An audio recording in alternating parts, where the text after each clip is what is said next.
দ্বাদশ শ্রেণীর ছাত্রছাত্রীরা, আশা করি তোমরা ভালো আছো। তোমাদের আজকে যে বিষয়টা আমি শেখাবো সেটা হচ্ছে হিস্টোগ্রাম গ্রাফ। দেখো, এর আগের দিন আমি পলিগন তোমাদের গ্রাফ শিখিয়েছি। আজকে তোমাদের বোর্ডে দেখতেই পাচ্ছ আমি লিখেছি হিস্টোগ্রাম গ্রাফ। হিস্টোগ্রাম গ্রাফ করতে গেলে আমাদের যেটা করতে হবে সেটা হচ্ছে আমাদের স্কোর আর ফ্রিকোয়েন্সি দেওয়া থাকবে। দেখো, আমাদের স্কোরগুলো আর ফ্রিকোয়েন্সিগুলো দেওয়া আছে। এর আগের দিন আমি যে অঙ্কটা নিয়েছিলাম এখানেও ঠিক একই অঙ্ক নেওয়া হয়েছে, স্কোর এবং ফ্রিকোয়েন্সি। কিন্তু এর আগের দিন দেখো, পলিগন গ্রাফ বা বহুভুজ লেখচিত্র আঁকতে গিয়ে আমরা কিন্তু প্রথমেই যেটা করেছি সেটা হচ্ছে দুটো এক্সট্রা স্কোর নিয়েছিলাম। কিন্তু আজকে কিন্তু আমরা সেই দুটো স্কোর নিচ্ছি না, এক্সট্রা স্কোর দুটো কিন্তু আমি নিই। দেখো, প্রথমে আমি এক্সট্রা স্কোরগুলো কিন্তু এখানে নিই। তাহলে আমাদের হিস্টোগ্রামটা একটু আলাদা। হিস্টোগ্রামে কখনোই আমাদের এক্সট্রা স্কোর নেওয়ার দরকার নেই। আমাদের এরকম ফ্রিকোয়েন্সি আর আমাদের কিছু স্কোর দিয়ে দেবে। এই স্কোর আর ফ্রিকোয়েন্সি থেকে যদি হিস্টোগ্রাম গ্রাফ আমাদের করতে বলে তাহলে প্রথমে আমাদের যেটা করতে হবে সেটা হচ্ছে আমাদের ক্লাস বাউন্ডারি বের করতে হবে। ক্লাস বাউন্ডারি দু রকম হয়, একটা বলেছিলাম লোয়ার ক্লাস বাউন্ডারি আর একটা হচ্ছে upper class boundary. Lower class boundary কী করে আমরা বের করি? 0.5 মাইনাস করে।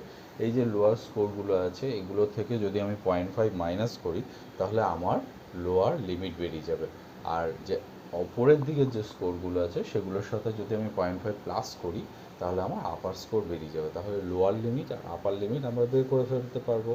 এইভাবেই আমি লোয়ার লিমিট এবং আপার লিমিটগুলো বের করেছি। দেখো, 10-এর থেকে 0.5 মাইনাস করলে 9.5, তারপর 20 থেকে 0.5 মাইনাস করলে 19.5। আপার লিমিটগুলো ইজি, 19-এর সাথে 0.5 প্লাস করলে 19.5। এবার একটা জিনিস খেয়াল করো যে একটার আপার লিমিট কিন্তু পরেরটার কিন্তু লোয়ার লিমিট।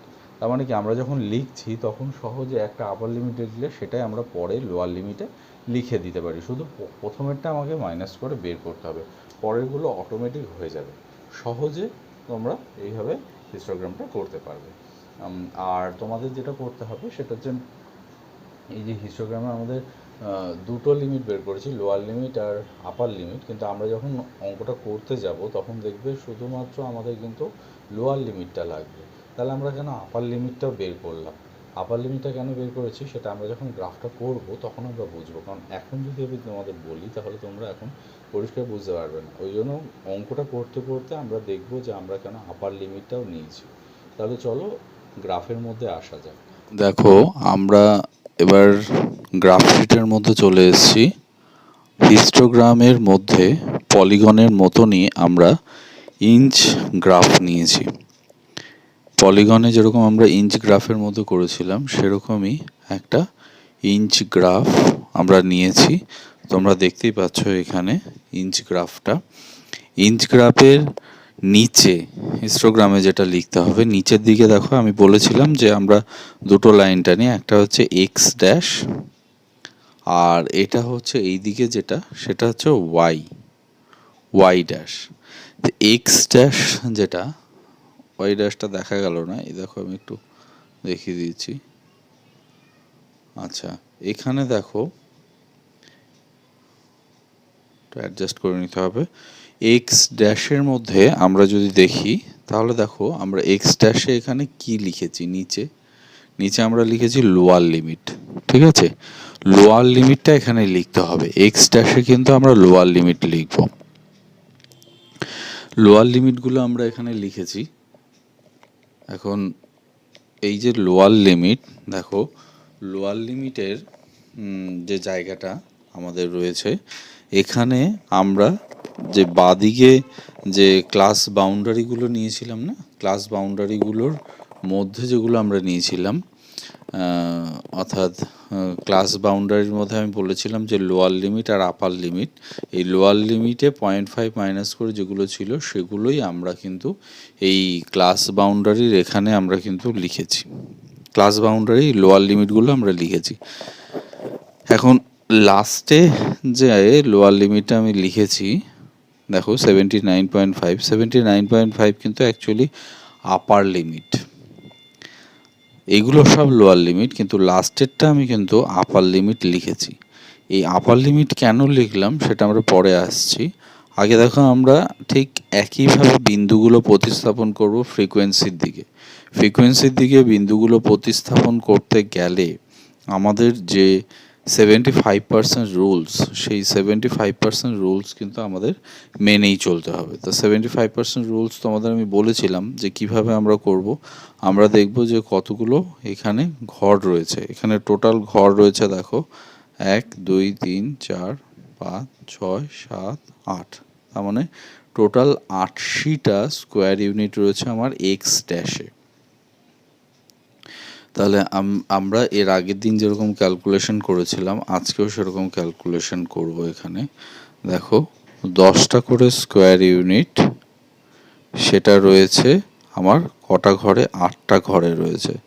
টোটাল তাহলে আমার স্কোয়ার ইউনিট কত? টোটাল হচ্ছে 80টা স্কোয়ার ইউনিট। এই যে 80টা স্কোয়ার ইউনিট, এই 80টা স্কোয়ার ইউনিটকে যদি আমি 75% করি তাহলে 3/4 দিয়ে আমাকে এটা গুণ করতে হয়। এখন 3/4 দিয়ে আমরা গুণ করছি কেন? এর আগের দিনও করেছিলাম। কারণ দেখো 75% মানেটা কি? মানেটা হচ্ছে 75 বাই হচ্ছে 100, যদি কাটো তাহলে 3/4 হয়। ওই জন্য আমরা 3/4 দিয়ে এটাকে গুণ করছি। তাহলে ওপরে আসবে 240 আর নিচে আসবে 4। তাহলে টোটাল কত হবে? ডিভাইড করলে এই দুটোকে 60 স্কোয়ার ইউনিট। তার মানে কি? তার মানে বোঝাচ্ছে যে আমি যদি 75% করি, অর্থাৎ এই যে দেখো এখানে আমি টোটাল আমার এক্সে আছে হচ্ছে 80 স্কোয়ার ইউনিট এখান থেকে এই পর্যন্ত। তার যদি আমি 70% এখানে নিই তাহলে আমাকে কটা নিতে হবে? 60টা স্কোয়ার ইউনিট। এখান থেকে এই পর্যন্ত আমাদের 60খানা স্কোয়ার ইউনিট নিতে হবে। 60খানা স্কোয়ার ইউনিটের মধ্যে আমাদের যে ফ্রিকোয়েন্সিগুলো আছে সেগুলোকে আমাদের প্রতিস্থাপন করতে হবে। এখন এই আমাদের হায়েস্ট ফ্রিকোয়েন্সি কত আছে? 15 আছে।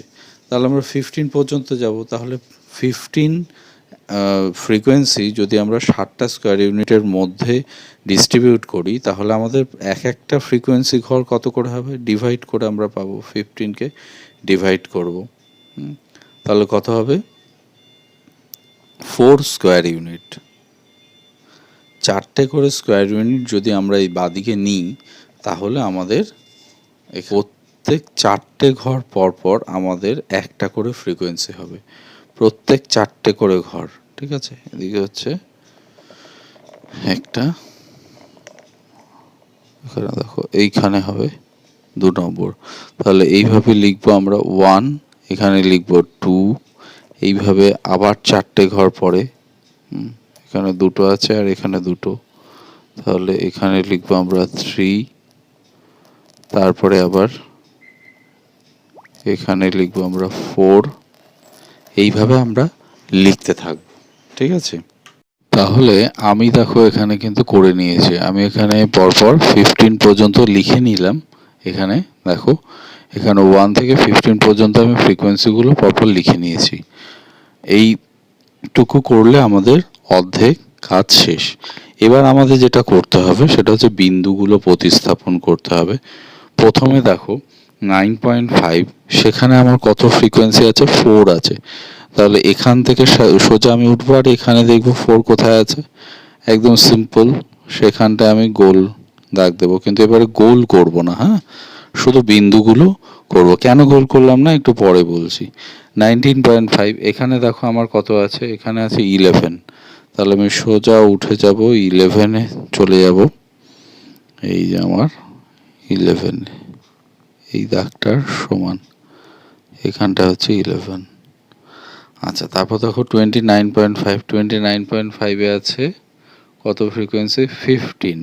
তাহলে 15 দেখো একদম হাইয়েস্ট ফ্রিকোয়েন্সি, এখানটায় আসবে। এবার আছে 39.5, সেখানে আছে 12। তাহলে 12 কোথায় আছে? দেখো এই যে এই সোজা দাগটা দিয়ে আসছে 2টো ঘর। তাহলে আমারও এখানে 2টো ঘর আগে এই বিন্দুটা হবে। হয়ে গেল। 49.5, 49.5-এ দেখো 5 আছে। তাহলে এই সোজা এসে এখানে হচ্ছে 5। 49-এর পরে দেখো 59.5, সেখানে 2 আছে, তাহলে আমার এইখানে হচ্ছে 2, দেখো না 5 এইখানে হবে। এখানটা হচ্ছে আমি আসলে সাইড করে বসেছি, ওই জন্য সাইড অ্যাঙ্গেল থেকে ঠিক বোঝা যাচ্ছে না। 69.5-এ দেখো 1 আছে, 1 কোথায় আছে? এইখানে।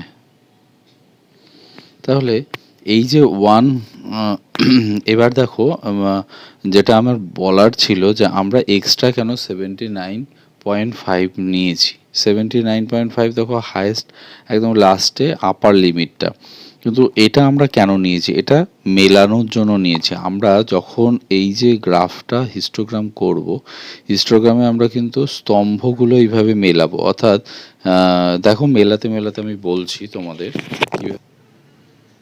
এই যে দাগটা আমি দিলাম, দেখো এখানে সোজা আমি দাগটা টানলাম, এই দাগটা আমি কিসে মেলাবো না, আমি পাশেরটায় মেলাবো।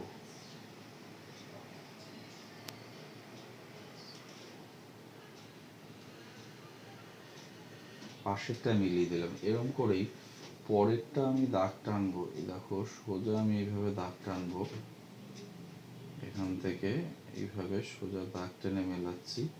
এটা আমি মিলিয়ে দেবো কোথায়? পাশের স্তম্ভের সাথে মেলাবো। আর সবসময় মনে রাখবে যে আমরা যে দাগটা টানবো সেটা কিন্তু এই বাঁ দিক থেকে ডান দিকেই যাবে। দাগটা কিন্তু কখনোই ডান উল্টো দিক থেকে করবে না, সবসময় দাগটা একদিকেই যাবে, অর্থাৎ বাঁ দিক থেকে ডান দিকে। এই দেখো আমি মেলাচ্ছি একদম পুরো এই পাশটা থেকে এই দিকে মেলা গেছে, বাঁ দিক থেকে ডান দিকে সব টেনেছি। এইভাবে আমি টেনেছি, বিন্দুগুলোর থেকে পরপর এরম করে টেনে নিয়েছি।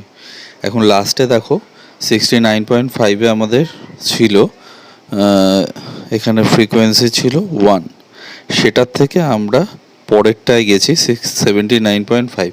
এই যে 79.5, এটা আমি বলেছিলাম যে কেন নিয়েছিলাম, এই যে এখানে যে বিন্দুটা আমি নিয়েছি সেটাকে মেলানোর জন্য পরেরটা নিতে হবে। আর একটা আমি বলেছিলাম যে লাস্টে যে আপার লিমিট নিয়েছি, অ্যাকচুয়ালি একটার আপার লিমিট কিন্তু পরেরটা লোয়ার লিমিট। ঠিক আছে, যদি খেয়াল করো তাহলে দেখো অঙ্কগুলোর মধ্যে একটার আপার লিমিট পরেরটা লোয়ার লিমিট, কাজে এটাও কিন্তু পরেরটা লোয়ার লিমিটই, কাজে এখানে আমি লোয়ার লিমিট লিখতে পারি, ওই জন্য আমি লিখেছি।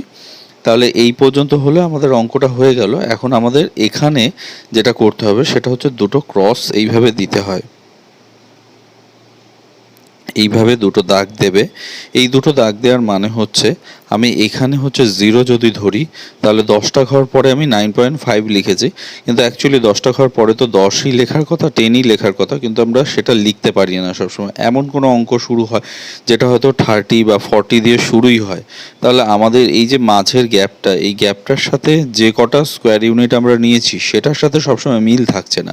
এই মিল না থাকার জন্য আমরা এই ক্রসটা করি, অর্থাৎ এটা একটা হেজিটেশন যে এর মাঝখানে কিছু স্কোর রয়েছে, আমরা হঠাৎ করে জাম্প করে বা কিছু কম স্কোর হঠাৎ করে জাম্প করে আমরা এখানে এসছি। এই জাম্পটা করার জন্য আমাদের সামঞ্জস্য না থাকার জন্য এই দুটো ক্রস আমাদের দিতে হয়। আমরা বাদিকে ফ্রিকোয়েন্সি লিখে দিয়েছি, নিচে লোয়ার লিমিট এটা দেখতেই পাচ্ছ আমি লিখে দিয়েছি, লোয়ার লিমিট এটা লেখা হয়েছে। এখন আমাদের তাহলে লাস্ট কাজ বাকি আছে, ঠিক একই রকমভাবে পলিগনে যেরকম আমরা স্কেল নিয়েছিলাম সেরকমই স্কেলটা আমাদের লিখে দিতে হবে। এখানে স্কেল লিখবে, স্কেল দেখো এক্স অ্যাক্সিসে আমরা কিছু নিয়েছি, এক্স অ্যাক্সিসে আমরা কি করেছি, এক্স অ্যাক্সিসে আমরা দেখো 10টা করে ঘর নিয়েছি, তাই না? তাহলে 10টার জন্য 9.5 থেকে 19.5 মানে 10, তাহলে 10টা লোয়ার লিমিট, 10টা লোয়ার লিমিট জন্য আমরা কটা নিয়েছি ঘর, 10টা স্কোয়ার ইউনিট, এটা আমাদের লিখে দিতে হবে। আর ওয়াই অ্যাক্সিসে আমরা কি করেছি, ওয়াই অ্যাক্সিসে আমরা দেখো একটা ঘর সমান সমান 4টে নিয়েছি, তাহলে আমরা বলতে পারি একটা ফ্রিকোয়েন্সি সমান সমান হচ্ছে কটা, 4টে স্কোয়ার ইউনিট। ঠিক আছে, যা আমরা বের করেছি, যা আমরা যেভাবে নিয়েছি সেটাই আমাদের লিখে দিতে হবে, আর কিছু এখানে নেই। ওপরে হিস্টোগ্রাম কথাটা যদি লিখে দাও ভালো, আমি লিখে দিয়েছি, দেখো হিস্টোগ্রাম কথাটা আমি লিখে দিয়েছি। তাহলে হিস্টোগ্রাম লিখে দিলে হয়ে যাচ্ছে। আর নিচে এইভাবে আমরা গ্রাফটা করেছি, তাহলে পুরো গ্রাফটা এখানে রয়েছে। আশা করি তোমরা বুঝতে পেরেছো, তোমাদের অসুবিধা আর হওয়ার কথা না। যদি কোনো অসুবিধা হয় তাহলে নিচে কমেন্ট বক্সে অবশ্যই কমেন্ট করো। কমেন্ট বক্সে আগে অনেকে কমেন্ট করতে পারছিলে না, সমস্যা হচ্ছিল, কিন্তু এখন সবাই কমেন্ট করতে পারবে। যদি কোনো অসুবিধা হয় তাহলে নিচে অবশ্যই কমেন্ট বক্সে কমেন্ট করে জানাও যে তোমাদের কি অসুবিধা হচ্ছে, আর তোমাদের ক্লাসগুলো কীরকম লাগছে সেগুলো আমাকে জানাও। তাহলে আমি সেই বিষয়গুলো বুঝতে পারবো যে তোমাদের কীরকম ক্লাসটা কি বুঝতে পারছো না, কতটা কি অসুবিধা হচ্ছে, বা বুঝতে কোন জায়গায় অসুবিধা হচ্ছে, বা কীভাবে ক্লাস নিলে তোমাদের আরও সুবিধা হবে। তোমরা বলো তোমাদের কোনো অসুবিধা হচ্ছে নাকি। তাহলে আজকে এইটুকুই।